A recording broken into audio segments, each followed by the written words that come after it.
सकीना बानो ने घबरा कर घर के बाहर देखा। दूर दूर तक कोई दिखाई नहीं पड़ रहा था। उसने दरवाजा बंद कर दिया और लौटकर जोहरा के पास आ गई। जोहरा बिस्तर पर पड़ी प्रसव पीड़ा से तड़प रही थी। कभी कभी उसकी कराहटें तीव्र हो जाती थीं। ऐसे में सकीना का कलेजा मुंह को आने लगता। उससे जोहरा की तकलीफ देखी नहीं जा रही थी। उसे बार बार असद पर क्रोध आ रहा था। वह कह कर गया था कि शाम तक लौट आएगा, लेकिन रात हो जाने पर भी उसका कहीं पता नहीं था।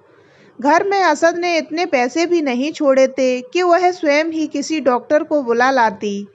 अब तो यह सोचने के सिवा और कोई चारा नहीं था कि जो कुछ होगा उससे निपटना ही पड़ेगा। तभी अचानक लगा कि दरवाजे पर किसी ने दस्तक दी है। वह तेजी से दरवाजे की ओर बढ़ी। दरवाजा खोला पर बाहर कोई नहीं था। उसे अपने ऊपर क्रोध आ गया। जैसे जैसे अंधेरा बढ़ता जा रहा था, उसके हृदय की धड़कनें भी बढ़ती जा रही थीं। असद के न आने पर उसने मजबूरन पड़ोस के लड़के समीम को असद को बुलाने भेजा था। अब तो समीम को गए भी 1 घंटा बीत चुका था, लेकिन अभी तक न असद का पता था न समीम का। बेचैनी से टहलती वह जोहरा के पास पहुंची और बोली, सब्र और हिम्मत से काम ले बेटी, थोड़ी ही देर में असद आ जाएगा। अम्मी, जोहरा तड़प उठी, मुझे यकीन है वह आज भी नहीं आएंगे। कहीं जुआ खेलने बैठ गए होंगे। बहू ऐसी औलाद या ऐसा खाविंद मिलने पर इंसान अपने आप को कोसने के अलावा और कर ही क्या सकता है। सकीना की आवाज़ से दर्द भरी मायूसी साफ झलक रही थी। कुछ ही देर में समीम आ गया। आते ही बोला, भाईजान का तो कहीं पता नहीं चला। वह जहाँ जहाँ बैठते थे सब जगह देख आया। समीम के आते ही सकीना ने अपनी बेटी नजमा को बुलाकर कहा, तू अपनी भाभी के पास बैठ, मैं बन्नो दाई को बुला कर लाती हूँ। यह कहकर सकीना बुर्का ओढ़कर घर से बाहर निकल गई। तड़के की नमाज के वक्त जोहरा ने एक सुंदर लड़के को जन्म दिया। सकीना प्रसन्नता से खिल उठी, लेकिन जोहरा की आंखें आंसुओं से भरी थीं। वह सोच रही थी, कैसा दुख भरा जीवन है उसका कि उसके पहले बच्चे के जन्म के समय उसका शौहर सब कुछ जानते हुए भी उसके पास नहीं है। सकीना उस दर्द को समझती थी, इसीलिए उसने उसे समझाया, बहू रंज मत करो, बुरे वक्त को भी हंस कर गुजार देना चाहिए। तुम्हारे मियाँ की तो अक्ल ही मारी गई है, फिर कोई क्या कर सकता है। मैं तो उसे समझा समझा कर हार गई। घर में जवान बहन बैठी है, फिर भी उस पर कोई असर नहीं।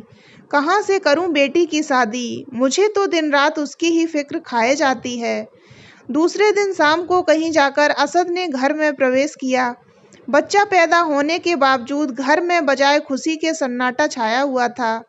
वैसे वह ऐसे माहौल का आदी हो चुका था। अक्सर हर शनिवार को वह गायब हो जाता था और दूसरे दिन शाम को लौट कर आता था।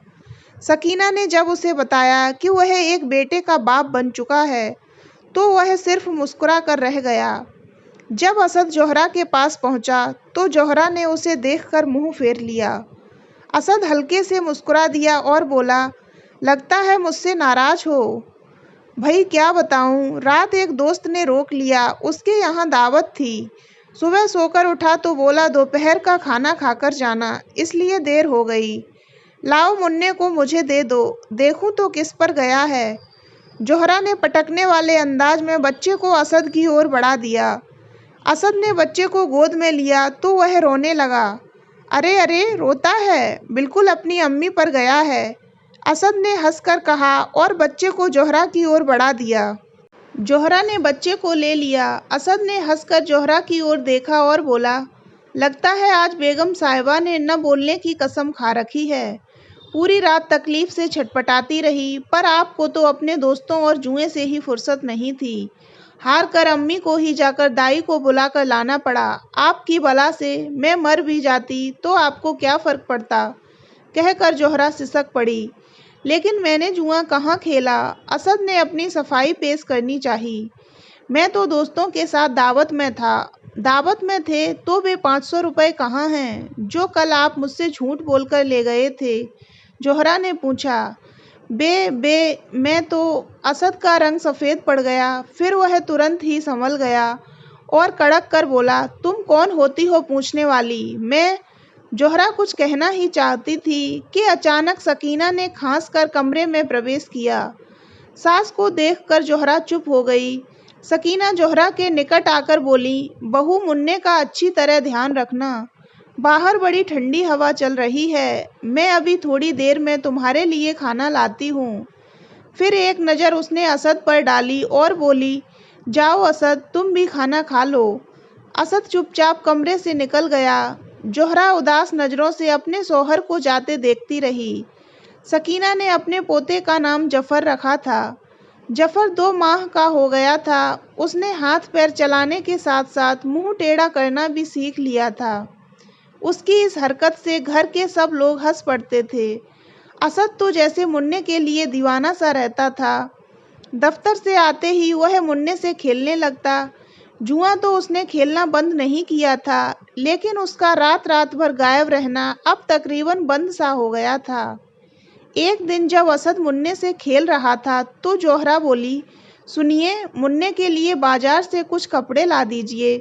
अभी तक आपने मुन्ने के लिए कुछ भी नहीं खरीदा। आपको कल ही तनख्वाह मिली है, लेकिन अभी तक आपने अपनी तनख्वाह अम्मी को भी नहीं दी। अम्मी पूछ रही थीं, कहीं आप तनख्वाह को भी जुए में तो नहीं हाराए। बोलते हुए जोहरा का हृदय जोरों से धड़क रहा था। मुझे क्या करना है क्या नहीं, यह सोचना मेरा काम है। ना ही मैं इस बात के लिए पाबंद हूँ कि दूसरों के सवालों का जवाब देता फिरूं। असद ने क्रोध भरे स्वर में कहा और मुन्ने को सोफे पर लेटाकर जोहरा को घूर कर देखा। फिर कुछ क्षण चुप रहने के बाद बोला, मैं देख रहा हूँ तुम्हारा दिमाग दिन ब दिन खराब होता जा रहा है। तुम मेरे हर काम में दखल देने लगी हो। आखिर तुम्हें क्या हक है मुझसे हिसाब किताब मांगने का? असद क्रोध से कांपने लगा था। मैं आपकी बीवी हूँ। मुझे यह जानने का पूरा हक है कि आखिर आपने अम्मी को अपनी तनख्वाह क्यों नहीं दी। जोहरा गुस्से से बिफर कर बोली, मैं कोई भगा कर लाई गई औरत नहीं हूँ जो आपके जुल्म बर्दाश्त करती रहूँगी। मेरा आपके साथ निकाह हुआ है। जितनी जिम्मेदारी आप पर है उतनी ही मुझ पर भी है। जोहरा, तुम अपनी हद से आगे बढ़ रही हो। तुम भूल रही हो कि मैं तुम्हारा शौहर हूँ। शौहर के सामने बात करने की तमीज़ सीखो। शौहर को भी तो यह तमीज़ होनी चाहिए कि वह अपनी बीवी से कैसे पेश आए। तुम मेरी गैरत को ललकार रही हो जोहरा। असद आपे से बाहर हो गया था। आप में गैरत है कहाँ? जोहरा तेज स्वर में बोली, मैं तुम्हें तलाक दे दूंगा। असद चीखा, फिर देते क्यों नहीं तलाक? अपनी इस नापाक जवान से 3 बार तलाक तलाक तलाक कहिए और निकाल दीजिए घर से धक्के देकर। आप मर्दों ने औरत को समझ क्या रखा है? सिर्फ एक खिलौना। जब जी भर गया उठाकर फेंक दिया। आपकी नज़रों में औरत का जन्म शायद मर्दों के जुल्म सहने के लिए ही हुआ है। जोहरा, असद इतनी जोर से चीखा कि उसके गले की नसें तक तन गईं। मैंने तुम्हें तलाक दिया, मैंने तुम्हें तलाक दिया, मैंने तुम्हें तलाक दिया। जोहरा अबाक फटी फटी आंखों से असद को देखती रही। फिर अचानक ही बेहोश होकर नीचे गिर पड़ी। सकीना और नजमा उस समय घर में नहीं थीं। वे अभी अभी एक रिश्तेदार से मिलकर लौटी थीं। दोनों ने असद के अंतिम शब्द सुन लिए थे।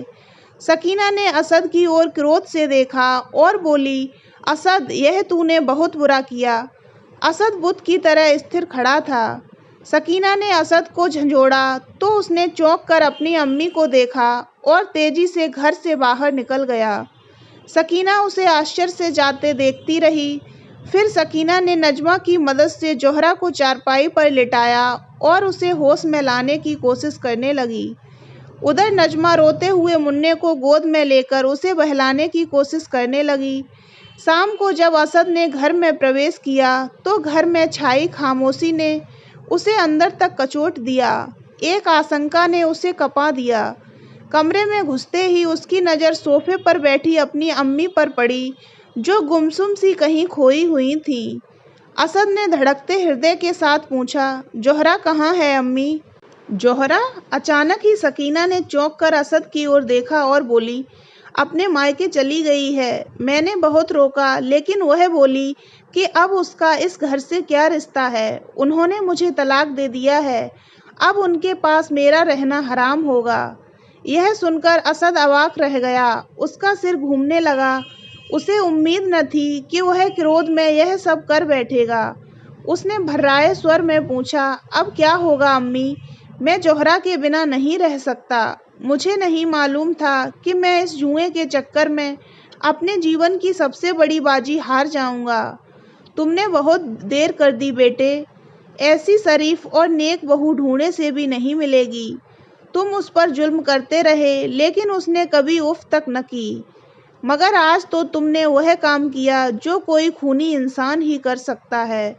तुमने औरत की अहमियत को नहीं समझा, उसे पैर की जूती समझकर निकाल फेंका। सकीना ने गंभीर स्वर में कहा, अम्मी तुम कल ही जाकर जोहरा को बुला लाओ। मैं अपने किए की माफ़ी मांग लूँगा। असद ने उम्मीद के साथ अपनी अम्मी की तरफ देखा। अब ऐसा नहीं हो सकता, सकीना बोली। हमारा मजहब इस बात की इजाज़त नहीं देता। हमारे मजहब ने मर्द को इतनी आसानी से तलाक देने का हक देकर औरत को इतना कमज़ोर बना दिया है कि निर्दोष होते हुए भी उसकी जरा सी भूल उसे धूल में मिला देती है। हमारे मजहब के मुताबिक इन हालात में हलाला होना ज़रूरी है। अब जोहरा का तुमसे दोबारा निकाह तभी हो सकता है जब उसका किसी दूसरे मर्द के साथ निकाह हो और फिर वह मर्द जोहरा को तलाक दे दे। मैं इसके लिए भी तैयार हूँ अम्मी। तुम जोहरा से बात तो करो। असद ने डूबे स्वर में कहा। अभी 1-2 महीने रुक जाओ, मैं कोशिश करूँगी, सकीना बोली। इसके बाद असद कुछ नहीं बोला। वह गुमसुम सा चारपाई पर जाकर लेट गया। उसकी आंखों के सामने जोहरा की सूरत घूम गई। उसके दफ्तर से आते ही वह उसका कोट उतार कर टांग देती थी, उसके जूतों के तस्मे खोल कर जूते उतारती थी, उसके आते ही उसे चाय देती थी। उसके जरा से उदास हो जाने पर स्वयं भी उदास हो जाती थी। उसे ध्यान आया, एक बार जब वह बीमार पड़ गया था तो जोहरा ने रात दिन जाग कर उसकी खिदमत की थी। जोहरा की खिदमत और मोहब्बत का उसने कितना अच्छा सिला दिया। उसके जरा से क्रोध पर उसे घर से निकाल दिया। असद का मन आत्मग्लानि से भर उठा। असद के दिन बड़ी खामोशी से गुजरने लगे थे। दफ्तर से आते ही वह घर में गुमसुम सा पड़ा रहता, कहीं आता जाता भी नहीं था। जुआ तो दूर की बात थी, उस दिन से उसने ताश के पत्तों को छुआ तक नहीं था। एक दिन अख्तर ने असद से जुआ खेलने को कहा तो असद ने उसको पीट दिया। उस दिन से असद और अख्तर में अनबन हो गई थी। जोहरा से उसने कई बार मिलकर माफ़ी मांगने की कोशिश भी की थी, लेकिन सफल नहीं हो सका। आखिर मजबूर होकर उसने अपनी अम्मी को जोहरा के माँ बाप के पास भेजने का निश्चय किया। सकीना को जोहरा से मिलने के लिए गए हुए 2 दिन हो चुके थे, लेकिन वह अभी तक नहीं लौटी थी। ये 2 दिन असद ने बड़ी मुश्किल से काटे थे। तीसरे दिन शाम को जब सकीना लौटी तो असद दौड़ा दौड़ा अम्मी के पास आया और बोला, क्या कहा जोहरा ने अम्मी? सकीना खामोश रही तो असद का हृदय धड़क उठा। बेचैन होकर उसने दोबारा पूछा, अम्मी तुम बताती क्यों नहीं? फिक्र क्यों करता है बेटे? मैं तेरी दूसरी शादी करा दूंगी। सकीना का स्वर बुझा बुझा सा था। अभी कौन सी तेरी उम्र निकल गई, लोग तो बुढ़ापे में भी शादियां करते हैं। अम्मी मैं जो तुमसे पूछ रहा हूँ उसका जवाब क्यों नहीं देती? असद बोला। जोहरा ने इनकार कर दिया बेटे, वह किसी भी हालत में तुम्हारे साथ रहने को तैयार नहीं है। अम्मी, असद का स्वर कांप कर रह गया। उसकी आंखें शून्य में टिक गईं। जुए की आखिरी बाजी ने उसकी सारी प्रसन्नताएं हर ली थीं। असद थके थके कदमों से चलता अपने कमरे में आ गया। सकीना और नजमा कुछ कहना चाह कर भी कुछ न कह सकीं। तो दोस्तों, अगर आपको ये कहानी अच्छी लगी हो तो वीडियो को लाइक करें और चैनल को सब्सक्राइब अवश्य करें।